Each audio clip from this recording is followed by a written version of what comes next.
J'étais en retard pour le travail et je me suis trompé de train par erreur. J'ai réalisé mon erreur immédiatement, frustré contre moi-même. Juste une chose de plus qui allait de travers dans une vie pleine de mauvais virages.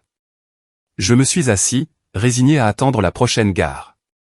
L'homme à côté de moi a baissé son journal, m'a regardé droit dans les yeux et a dit « Vous êtes parfaitement à l'heure ». Avant de commencer, avez-vous déjà vécu un moment où quelque chose qui semblait être une erreur s'est avéré être exactement ce dont vous aviez besoin? Laissez votre réponse dans les commentaires ci-dessous.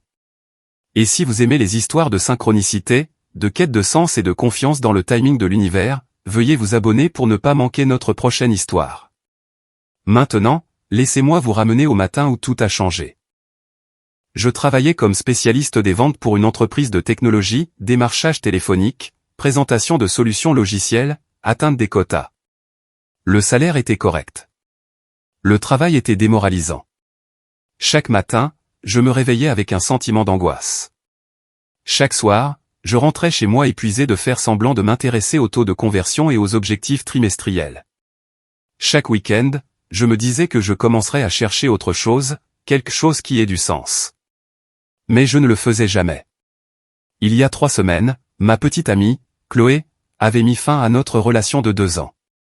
Non pas à cause d'une dispute ou d'une trahison, mais parce que, comme elle l'avait dit les larmes aux yeux, tu n'es pas vraiment là, Julien. Tu fais les choses sans conviction avec moi de la même manière que tu fais tout le reste. Je t'aime, mais je ne peux pas être avec quelqu'un qui est aussi déconnecté de sa propre vie et qui ne veut pas changer. Elle avait raison. Je savais qu'elle avait raison, mais je ne savais pas comment y remédier. Un mardi matin de novembre, j'étais en retard. J'avais repoussé mon réveil 3 fois, je m'étais traîné sous la douche et j'avais couru jusqu'à la station de métro, les cheveux mouillés et avec un sentiment croissant de résignation face à la journée qui m'attendait. J'étais censé prendre la ligne 8 en direction de Créteil pour me rendre à mon bureau près d'Opéra, mais j'étais distrait, ressassant les pensées de mon insomnie de la nuit précédente sur la façon dont j'avais abouti à une vie que je ne reconnaissais pas, et je suis monté dans le train en direction de Ballard à la place. Je n'ai réalisé mon erreur que lorsque le train roulait depuis 2 minutes, et que j'ai levé les yeux vers le plan de la ligne.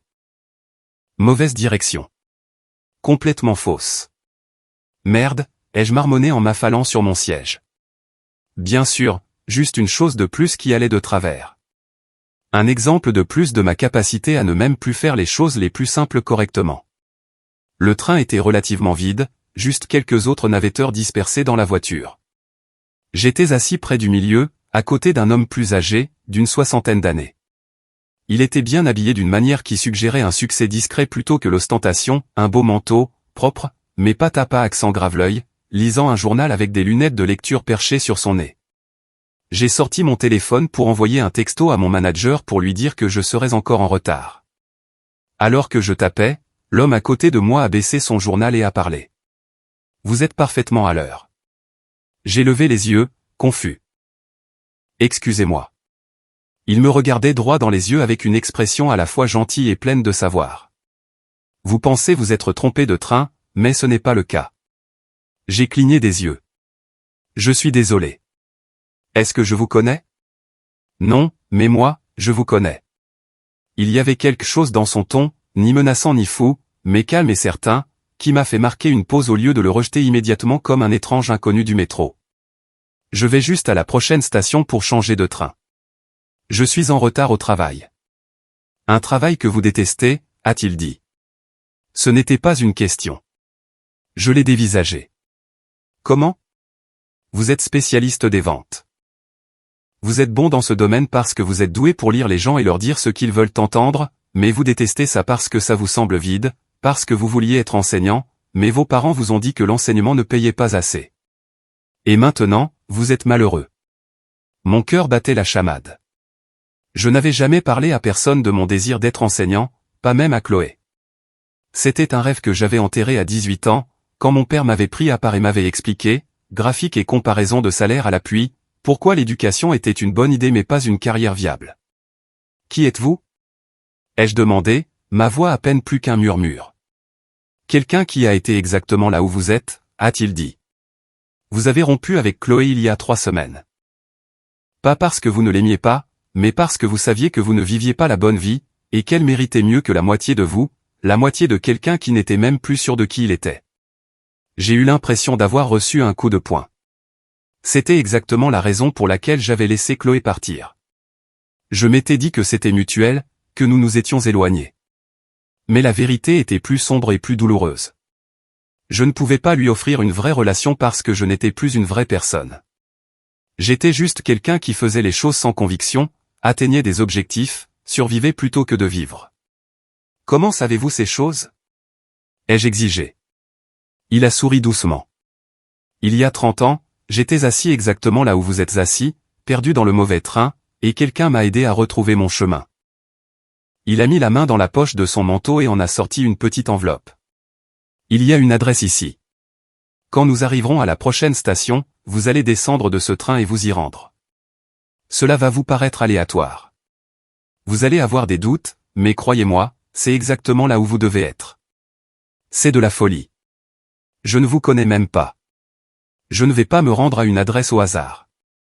Vous pouvez aller au travail, a-t-il interrompu calmement, retourner à ce travail que vous détestez, à cette vie que vous traversez en somnambule, à la mort lente de devenir quelqu'un que vous ne reconnaissez pas. Ou vous pouvez croire que l'univers vient de vous rediriger, que monter dans le mauvais train était exactement la bonne chose à faire. Le choix vous appartient. Le train ralentissait, approchant de la prochaine station. L'homme m'a tendu l'enveloppe. Je l'ai fixée, mon esprit rationnel hurlant que c'était fou, qu'il ne fallait pas faire confiance aux inconnus dans les trains, que je devais aller travailler et oublier que tout cela s'était produit. Mais quelque chose d'autre, une partie de moi qui était en sommeil depuis des années, a murmuré, et s'il avait raison? Et si tu étais censé être ici? Les portes se sont ouvertes. Des gens sont montés et descendus. Le signal sonore d'avertissement a retenti. La porte a commencé à se fermer. À la dernière seconde possible, j'ai attrapé l'enveloppe et j'ai sauté du train. Je me suis immédiatement retourné pour regarder par la fenêtre afin de poser plus de questions à l'homme, pour exiger des réponses. Mais quand j'ai regardé son siège, il était vide. Complètement vide. Il était parti. Mais c'était impossible. Le train n'avait pas encore bougé. Il n'aurait pas pu descendre. Je l'aurais vu. Il n'aurait pas pu passer dans une autre voiture dans la fraction de seconde où je m'étais retourné. Pourtant, le siège était vide, comme s'il n'avait jamais été là. Je suis resté sur le quai, le cœur battant, tenant l'enveloppe. Autour de moi, les navetteurs passaient en hâte, tout à fait normaux, complètement inconscients que quelque chose d'impossible venait de se produire.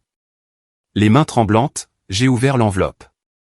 À l'intérieur se trouvait une seule feuille de papier avec une adresse écrite d'une écriture soignée et ancienne. Le Centre social et culturel de Belleville, 87, rue de Belleville. Demandez Hélène. Elle vous attend. Sous l'adresse, il y avait une seule ligne supplémentaire. Vous êtes un enseignant. Arrêtez de faire semblant de ne pas l'être. Je suis resté longtemps à fixer le papier. Chaque partie rationnelle de mon cerveau disait que c'était de la folie. Je devrais jeter le papier, monter dans le prochain train, aller travailler, oublier cette rencontre bizarre. Mais je ne pouvais pas, parce que tout ce que l'homme avait dit était vrai. Parce que j'étais un enseignant, ou que j'étais censé l'être, et que j'avais passé 10 ans à faire semblant de ne pas l'être. Parce que quelque chose dans ce moment donnait l'impression que l'univers venait de s'ouvrir et de me montrer une porte dont j'ignorais l'existence. J'ai sorti mon téléphone et j'ai tapé l'adresse dans Google Maps. Le centre social et culturel de Belleville se trouvait dans un quartier où je n'étais jamais allé, à environ 30 minutes en métro et en bus. Un centre dont je n'avais jamais entendu parler. J'ai envoyé un texto à mon manager. Urgence familiale. Je ne serai pas là aujourd'hui. C'était un mensonge, mais aller au travail me semblait être un plus gros mensonge. Je suis allé à l'adresse. Le centre social et culturel de Belleville était un modeste bâtiment de 2 étages dans un quartier résidentiel calme. Il semblait être là depuis des décennies. Façade en briques, bien entretenue, mais fonctionnant clairement avec un budget serré. Un panneau à l'avant listait divers programmes, cours de français langue étrangère, formation professionnelle, programme pour les jeunes, éducation pour adultes. Je suis resté dehors pendant 5 bonnes minutes, à douter de moi-même. C'était fou. J'étais fou. Je devrais faire demi-tour, rentrer chez moi, faire comme si cette matinée n'avait jamais eu lieu. Mais j'ai poussé la porte.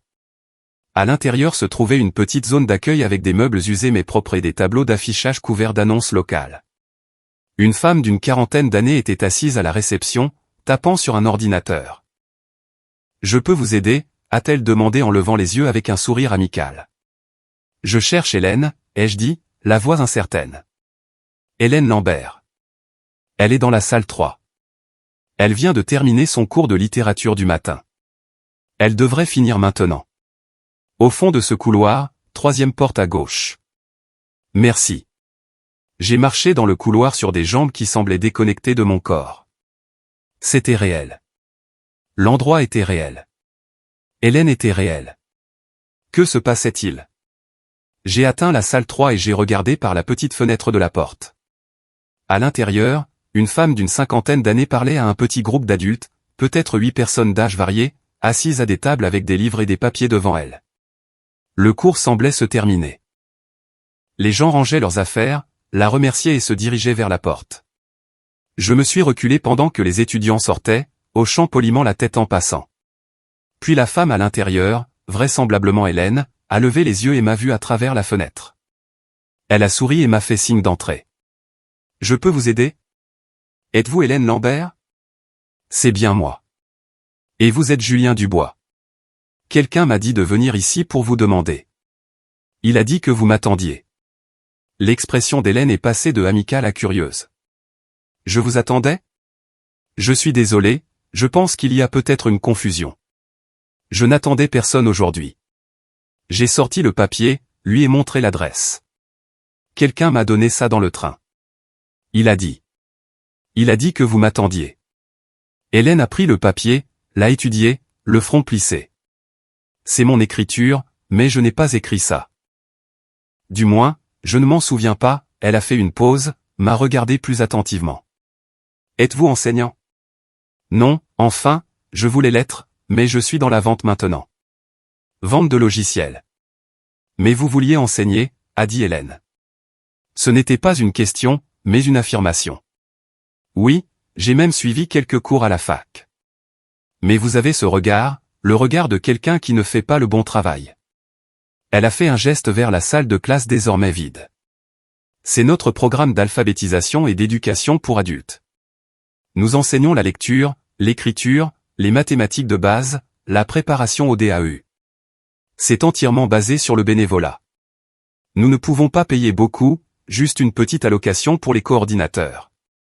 Mais nous manquons toujours désespérément d'enseignants, surtout d'enseignants qui s'en soucient vraiment. » Quelque chose s'est serré dans ma poitrine. Je ne comprends pas. Qui m'a envoyé ici? L'homme dans le train. Comment vous connaissait-il? Hélène a secoué la tête lentement. Je n'en ai aucune idée. Mais Julien, j'ai appris il y a longtemps à ne pas remettre en question les coïncidences. Vous êtes ici. Nous avons besoin d'aide. Vous vouliez être enseignant. C'est peut-être tout ce qui compte. Je n'ai rien enseigné depuis des années. Je ne saurais même pas par où commencer. Notre prochaine session est demain soir, à 18h. Venez observer. Voyez ce que nous faisons. Voyez si cela vous semble juste. Si ce n'est pas le cas, vous partez et vous considérez cela comme une matinée étrange. Si c'est le cas, elle a souri, eh bien, alors peut-être que la personne dans le train savait de quoi elle parlait. Je suis resté là, submergé. D'accord, demain à 6h, je serai là. Bien. Je vous verrai alors. J'ai quitté le centre communautaire dans un état second et je suis rentré chez moi d'une manière ou d'une autre, bien que je me souvienne à peine du trajet. J'ai passé le reste de la journée assis sur mon canapé, à regarder l'adresse sur le papier, essayant de donner un sens à ce qui s'était passé. Un étranger qui connaissait des choses impossibles sur ma vie. Une adresse qui menait exactement au genre d'opportunité que je désirais inconsciemment. Une femme qui ne semblait pas surprise par les circonstances bizarres. Rien de tout cela n'avait de sens rationnel, mais émotionnellement, spirituellement, c'était comme la première chose qui avait du sens depuis des années. Le lendemain soir, je suis retourné au centre social et culturel de Belleville. Hélène m'a présenté le programme. Des adultes allant de la vingtaine à la soixantaine, tous travaillant pour améliorer leurs compétences en lecture et en écriture. Certains se préparaient pour leur DAU, d'autres essayaient simplement de gagner en confiance avec l'alphabétisation. Je me suis assis au fond de la salle et j'ai regardé Hélène enseigner. Elle était patiente, encourageante, complètement concentrée sur la réussite de ses étudiants, et j'ai ressenti quelque chose que je n'avais pas ressenti depuis des années, de l'envie. Pas pour ses compétences, mais pour son but. Après le cours, Hélène a demandé, « Qu'en avez-vous pensé ? Je pense que je veux aider. Pouvez-vous revenir samedi matin ? Nous avons une journée complète de cours. Vous pourriez assister. Travailler en tête-à-tête avec certains des étudiants qui ont besoin d'un soutien supplémentaire. Voir si l'enseignement vous semble familier. Je suis rentré chez moi ce soir-là et j'ai appelé pour me déclarer malade au travail pour le reste de la semaine. C'était irresponsable et risquait probablement mon emploi, mais je m'en fichais. Pour la première fois depuis des années, j'avais quelque chose que je voulais vraiment faire. J'ai étudié toute la semaine, me remémorant des choses laissées pour compte il y a longtemps, me préparant à aider les étudiants dans leur parcours d'apprentissage. Samedi matin, je suis retourné au centre. Hélène m'a associé à 3 étudiants qui avaient besoin d'aide en compréhension de lecture. Pendant 4 heures, je me suis assis avec eux, travaillant sur des passages, les aidant à déchiffrer des mots difficiles, regardant leur visage s'illuminer quand quelque chose cliquait. Et je me suis souvenu. Je me suis souvenu pourquoi je voulais être enseignant en premier lieu. Pas pour les vacances d'été ou la sécurité de l'emploi, mais pour ça, ces moments de connexion, d'aider quelqu'un à comprendre quelque chose avec lequel il avait lutté, de faire partie de la croissance de quelqu'un. À la fin de la session, l'un de mes étudiants, un homme d'une 50aine d'années nommé Marc, qui essayait d'obtenir son DAU après avoir abandonné le lycée des décennies auparavant, m'a serré la main. Merci, monsieur Dubois. Vous avez expliqué cela mieux que quiconque ne me l'a jamais expliqué. Vous êtes un enseignant né. J'ai senti les larmes monter à mes yeux. Merci, Marc. Je vous verrai la semaine prochaine. Je serai là. Au cours des 2 semaines suivantes, j'ai maintenu cette double vie bizarre. J'allais à mon travail de vendeur pendant la journée, fonctionnant à peine, atteignant les quotas minimums, sans me soucier des conséquences. Et je passais chaque soirée et chaque week-end au centre social et culturel de Belleville à enseigner. Enseigner à des adultes qui voulaient vraiment apprendre. Des adultes qui ne tenaient pas l'éducation pour acquise parce qu'on la leur avait refusée ou qu'ils l'avaient perdue. Des adultes qui se présentaient fatigués de leur travail, de leur vie, mais qui prenaient quand même le temps de s'améliorer. C'était le travail le plus significatif que j'ai jamais fait. 3 semaines après ce matin dans le train, je suis entré dans le bureau de mon manager et j'ai démissionné. Je suis désolé d'entendre ça, Julien, a dit mon manager, bien qu'il n'ait pas semblé particulièrement surpris ou concerné. Puis-je vous demander vers quoi vous vous dirigez ? L'enseignement, l'éducation des adultes. C'est un sacré changement. Est-ce que ça paie bien ?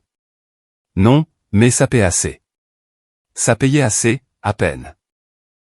Hélène m'a offert un poste rémunéré à temps partiel en tant que coordinateur pédagogique, ce qui signifiait que j'enseignerais, développerais des programmes d'études et recruterais d'autres instructeurs bénévoles. Le salaire était moins de la moitié de ce que je gagnais dans la vente. J'utiliserai mes économies jusqu'à ce que je trouve une solution. Mais je n'ai pas hésité parce que, pour la première fois en 10 ans, je choisissais la bonne chose au lieu de la chose pratique. Lors de mon premier jour officiel en tant que coordinateur pédagogique, je suis arrivé tôt et j'ai trouvé Hélène en train de préparer une session du samedi. Nerveux, a-t-elle demandé. Terrifié, ai-je admis. Je n'arrête pas de me demander si je ne fais pas une énorme erreur. Vous n'en faites pas. Je vous ai observé avec les étudiants ces dernières semaines. C'est ce que vous êtes censé faire. Comment cet homme dans le train savait-il qu'il fallait m'envoyer ici ? Comment vous connaissait-il ? Hélène a interrompu sa préparation, réfléchissant. Je me suis posé la question aussi. La seule chose à laquelle je peux penser, c'est qu'il y a environ un mois, j'ai posté sur un forum en ligne pour les éducateurs de la région que nous recherchions des enseignants bénévoles. Peut-être que quelqu'un qui a vu ce post. Je ne sais pas. Ça n'a pas vraiment de sens. Ça n'avait pas de sens. Rien de tout cela n'avait de sens. Mais j'avais arrêté d'essayer de lui en trouver un. 2 mois après avoir commencé mon nouveau poste, j'ai rencontré Julia. Elle était enseignante dans une école publique et faisait du bénévolat au centre le samedi matin, donnant un cours d'alphabétisation à des non-francophones. Elle avait 27 ans, un enthousiasme contagieux pour l'éducation et un rire qui faisait sourire tout le monde autour d'elle. Nous avons commencé à parler pendant les pauses entre les cours. Puis nous avons commencé à prendre un café après les sessions du samedi. Puis nous avons commencé à nous voir en dehors du centre. J'adore le fait que tu aies fait ce changement, m'a-t-elle dit un soir au dîner. Tu as dit que tu étais malheureux, mais tu aurais pu rester dans ton confort là où tu étais. Sauf que j'ai réalisé que ce n'était pas du tout confortable. Et en plus, j'ai eu de la chance, ai-je dit. Quelqu'un m'a indiqué la bonne direction. Ce n'est pas de la chance, a dit Julia fermement. C'est du courage.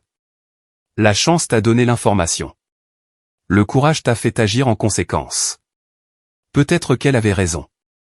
Peut-être que l'homme dans le train m'avait simplement fourni des informations que j'aurais pu trouver moi-même si j'avais cherché. Peut-être que je lui avais accordé trop de crédit pour ce qui était finalement ma propre décision. Mais je n'y croyais pas vraiment, parce que les choses qu'il savait sur Chloé, sur mes rêves d'enseigner, sur la nature spécifique de mon malheur, n'étaient pas des choses que l'on pouvait deviner par l'observation.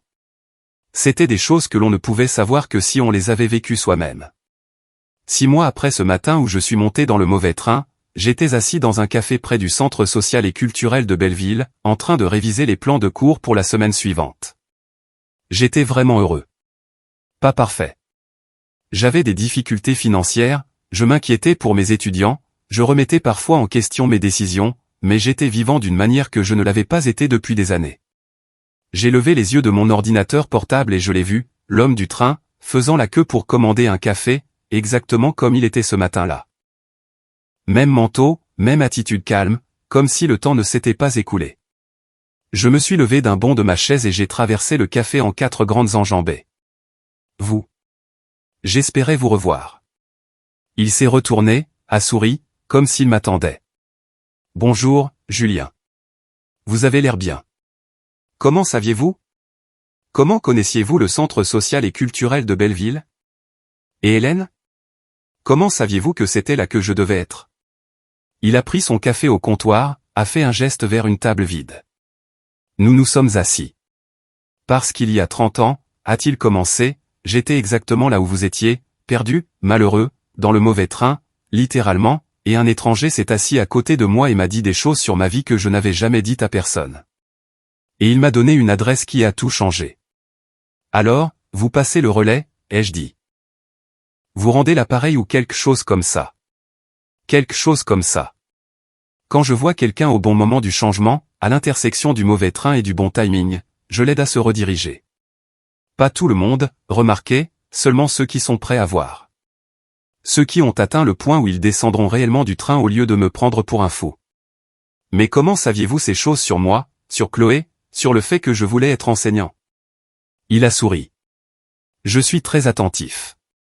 Votre visage ce matin-là montrait tout, le malheur, le sentiment d'être piégé dans la mauvaise vie. Les gens qui étaient si malheureux dans leur carrière voulaient généralement faire autre chose. Les gens qui étaient perdus ont tendance à perdre leurs relations aussi. Et le centre social et culturel de Belleville. Comment connaissiez-vous Hélène? Je connais Hélène depuis 25 ans. Elle était l'une de mes étudiantes quand j'enseignais l'éducation des adultes dans une autre ville. Elle a lancé son propre programme il y a des années. Je sais qu'elle est toujours à la recherche d'enseignants qui s'en soucient vraiment, et je sais qu'elle a un don pour voir le potentiel des gens. Alors, quand je vous ai vu ce matin-là, je savais exactement où vous envoyer. C'était une explication rationnelle, mais il y avait encore des choses inexplicables. La façon dont il connaissait tant de détails, la façon dont il avait disparu du train, la façon dont il avait su trouver les mots justes. Le timing avait été si parfaitement, incroyablement précis. L'adresse, ai-je dit. La note était de l'écriture d'Hélène. Comment l'avez-vous eue? Il a souri mystérieusement. Certaines choses sont mieux laissées comme des mystères, ne pensez-vous pas? Allez-vous me dire votre nom? Est-ce que ça a de l'importance? Vous n'avez plus besoin de moi, Julien. Vous avez trouvé votre chemin, mais je veux vous remercier. Vous avez changé ma vie. Vous avez changé votre vie. Je vous ai juste indiqué une porte. C'est vous qui avez eu le courage de la franchir. Il s'est levé, se préparant à partir. Un jour, vous ferez la même chose pour quelqu'un d'autre. Vous verrez quelqu'un au bon moment dans le mauvais train, et vous saurez exactement quoi dire. Et vous passerez le relais. Comment saurai-je? Comment saurai-je qui a besoin d'aide? Vous saurez, a-t-il dit simplement. Croyez-moi, vous saurez. Il est sorti du café et je ne l'ai pas suivi. La magie était dans l'instant, dans la vie, arrangeant les circonstances si parfaitement que le changement devenait possible pour quelqu'un qui était prêt. Je suis retourné à mon ordinateur portable, à mes plans de cours, à la vie que j'avais construite sur les ruines de la vie que j'avais menée. 2 ans plus tard, j'étais dans le train, la même ligne où tout cela avait commencé, bien que maintenant je le prenais par choix plutôt que par obligation, me rendant au centre communautaire pour un cours du soir. Une jeune femme est montée à l'un des arrêts, l'air frustré et abattu. Elle a vérifié son téléphone, a juré doucement entre ses dents, et je l'ai entendu marmonner, « Mauvais train. » Parfait. Juste parfait. Elle s'est assise en face de moi, affalée sur son siège avec cette posture particulière de quelqu'un qui a abandonné. Et je l'ai regardée, je l'ai vraiment regardée, et j'ai vu quelque chose de familier. Le malheur, le sentiment d'être piégé dans la mauvaise vie. Le désespoir silencieux de quelqu'un qui vit une vie qui ne lui convient pas. Avant que je puisse y réfléchir à 2 fois, avant de pouvoir me convaincre de ne pas le faire, je me suis déplacé pour m'asseoir à côté d'elle. Elle a levé les yeux, surprise et légèrement sur la défensive. J'ai souri doucement et j'ai dit les mots qui m'avaient été dits 2 ans auparavant. Vous êtes parfaitement à l'heure. Elle a cligné des yeux. Quoi? Vous pensez vous être trompé de train, mais ce n'est pas le cas. Et je l'ai vu sur son visage. La même confusion et curiosité que j'avais ressentie. La même lueur d'espoir que peut-être, juste peut-être, quelque chose était sur le point de changer. J'ai fouillé dans mon sac et j'ai sorti un morceau de papier que je portais sur moi depuis des semaines sans savoir pourquoi.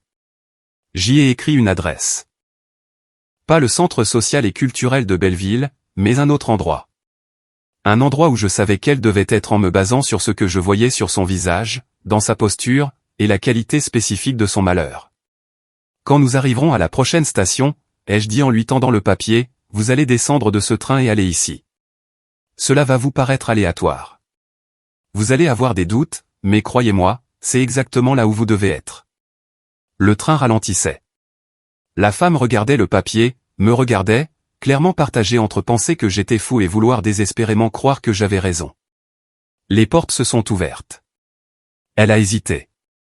Puis, à la dernière seconde possible, elle s'est levée et est sortie du train. Je l'ai regardée par la fenêtre alors qu'elle se tenait sur le quai, regardant le papier, regardant en arrière vers le train avec des questions dans les yeux. Mais quand elle m'a cherché à mon siège, je m'étais déjà déplacé. J'étais à l'autre bout de la voiture, disparaissant dans la foule des passagers, devenant invisible. Laissez-la s'interroger. Laissez-la questionner. Laissez-la se tenir à ce carrefour entre la vie qu'elle vit et la vie qu'elle pourrait vivre. Parce que c'est comme ça que ça marche.